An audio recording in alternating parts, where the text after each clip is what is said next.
everybody, and welcome to a special episode of Hashinshin. Goredrinker versus Eclipse. Which one is better on Aatrox? In order to answer that question, I want to actually explain this in depth, my thoughts and my reasonings for this. So what I'm going to do is we're going to go through a journey. You and me, Chad, we're going on a journey. Goredrinker versus Eclipse. When I stared at these items first, I thought to myself, you know what, people are right. Goredrinker has a lower win rate than Eclipse. As of last patch, it was far more pronounced with 48 to 53, but this patch the gap is closing with 50 to 52%. Now, the question that needs to be asked is, why is the gap closing? I actually have the answer for you, and I'll go over that real quick here, but when I started to go Eclipse, it didn't really makes sense to me. Eclipse didn't really feel much better than Goredrinker, but there was something about the build that did actually end up making it better. Armor penetration. That's right, armor penetration. I noticed that with armor penetration, you did significantly more damage, and with people having more armor and health from the durability update, it just felt way better to get armor pen. So when I went back to Goredrinker, I started forcing myself to no longer build defensively and to start stacking, well, not stacking, but building a lot more armor pen. And it did a lot better. And I thought to myself, this is weird. It doesn't really feel like Goredrinker is actually being outperformed by Eclipse. So I went and I said to myself, enhance. I want these stats enhanced. These stats aren't making sense. If we actually look at it, I'm going to use Jax as an example here. If you just look purely at the win rates, you would assume that Trinity is better than Divine Sunder on Jax. And yet all the good Jax players and everybody says, no, Trinity's niche. You can go Trinity, but the best build by far is Divine Sunder into Frozen Heart. So despite the fact that Trinity has a higher win rate, it's not the better item. You go Trinity when you're snowballing, you go into specific matchups, but at the end of the day, the high win rate isn't indicative, it's not the end be all situation. So if we want to, and we want to enhance these stats, this starts telling a pretty clear story. Now there's a pattern here. I'm gonna just scroll through here, and this is why my camera is in the lower left, by the way. If we scroll through these stats, there's a pattern here that some of you might notice, some of you might not notice, but I don't expect you to actually do it. I'm kind of just doing this for dramatic effect. When we look at the best builds on Aatrox, and we're sorting now by pick rate, let's now sort by win rate. That's right. Which one is better, Goredrinker or Eclipse? Serylda's Grudge. When we sort by win rate, we can actually see one certain blue item shows up all the way in the best win rate builds and none of the worst win rate builds. In addition to that, we see a clear pattern here. People that do absolutely terrible builds with Spirit Visage 3rd, Thornmail 3rd, Omen 3rd, all the time that those items show up, they show up on Goredrinker. Now, here's an issue. The people that are paying attention to Aatrox, the one tricks, the people who know how to play the champion, all those people have been trying out Eclipse. This artificially raises its win rate, okay? On the other hand, the people that just default play Aatrox, the people that are autofilled and play Aatrox, the people that don't keep up to date with the meta, they're still going Goredrinker. This makes Goredrinker's win rate go down, and it makes Eclipse's win rate go up. The best people are playing Eclipse, and the worst people are playing Goredrinker, although maybe not that dramatic, you get the idea. To give you an example, a real life example of this sort of effect happening, what the Germans did during World War II is they took all their tank aces and put them in the Tiger tank.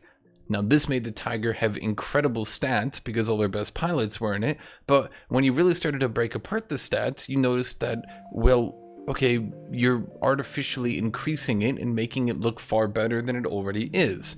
Now, don't be like the Nazis. Don't just artificially look at stats and think that bigger equals better.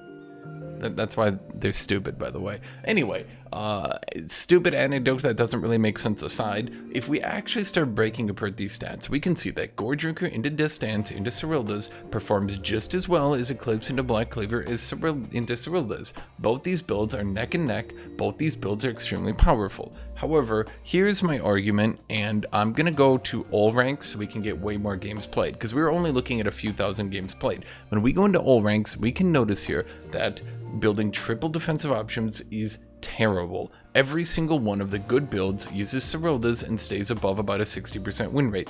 Any build without Serylda's struggles really hard to get to 60% win rate. We can see a clear, noticeable pattern. Serylda's good, not Serylda's bad. Okay? That makes sense, right? So then let's answer the question. Which is better, Goredrinker or Eclipse? Now this one is going to be a little bit more opinionated by me, but I hope this does make sense. When I look through Eclipse, I do see a clear pattern that sometimes Eclipse falters, and it falters pretty hard when you're not doing your ideal build of Eclipse Serylda's Black Cleaver. Every time Eclipse seems to have a misstep and needs to build into other options, be it Eclipse into Distance into Black Cleaver, or Eclipse into Black Cleaver into Distance, anytime it does this, its win rate falters really hard. On the other hand, Goredrinker seems to be a little bit more malleable. Goredrinker can do Goredrinker into Distance into Serylda's very well. Goredrinker can do Goredrinker into Serylda's into Distance very well.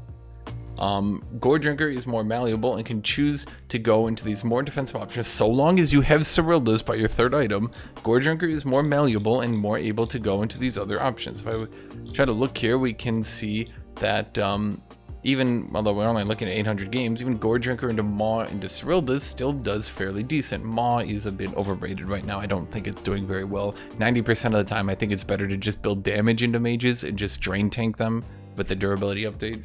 That's just an aside, okay?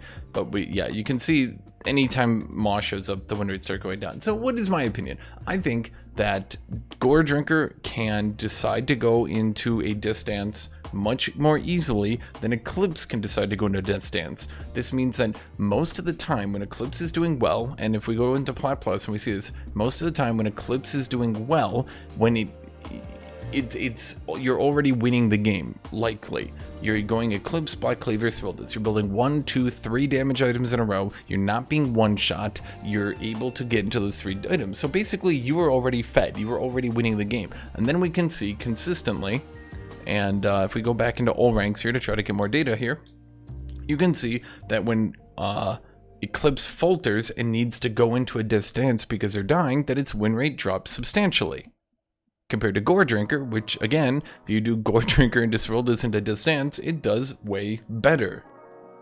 So this is my opinion on the matter. I actually think Goredrinker has a better failsafe. If you build Goredrinker into Serylda's, then you start losing the game, you can build that Distance third just fine.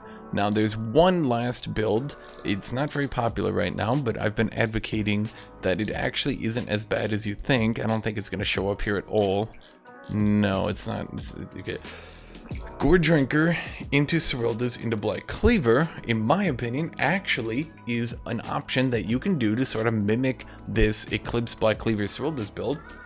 You can actually do this on Goredrinker when you're way far ahead, and I think it might become more popular in the future, and you can do this build to mimic Eclipse to do basically the same strategy.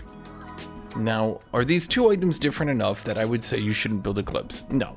And I do think there are certain matchups where Eclipse will perform better. If you can't hit your opponent with Goredrinker, if they're ranged, if they have a ranged team, if they're kiting, then there's really no reason to go Goredrinker other than to get a lot of ability haste to try to get into range with more ease and Q combos, right? But at the end of the day, yeah, I would say that there are some matchups where Eclipse is actually going to outperform Goredrinker, but I would say as a default, overall, Goredrinker is better.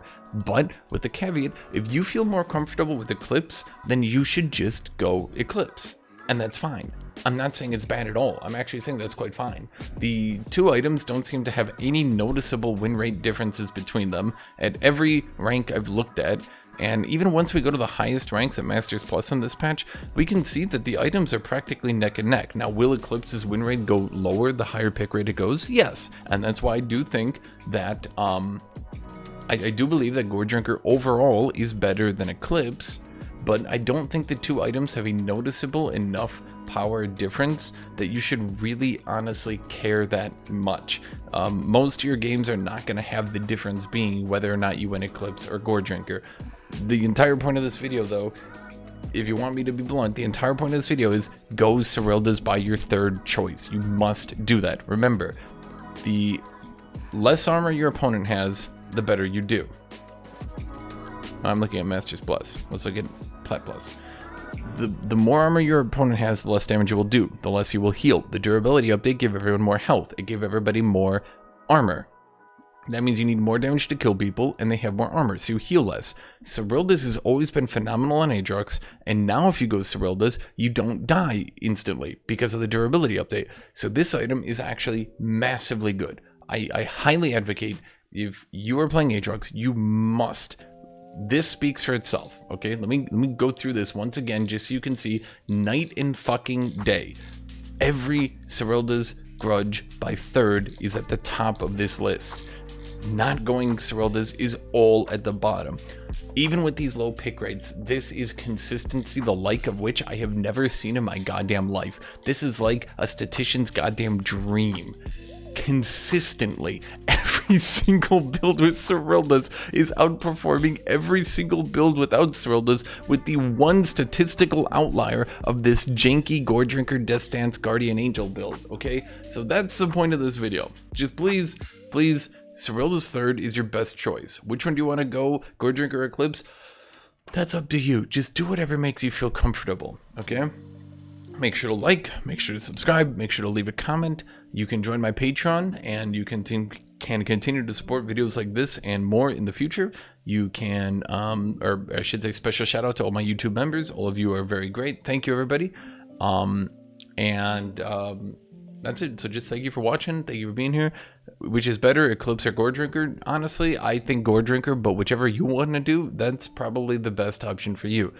The one caveat here is don't go Divine Slenderer. If you go Divine Slenderer, just remember, everybody, Google Analytics has told me where you live, and if I see you building Divine Slenderer, oh, I will.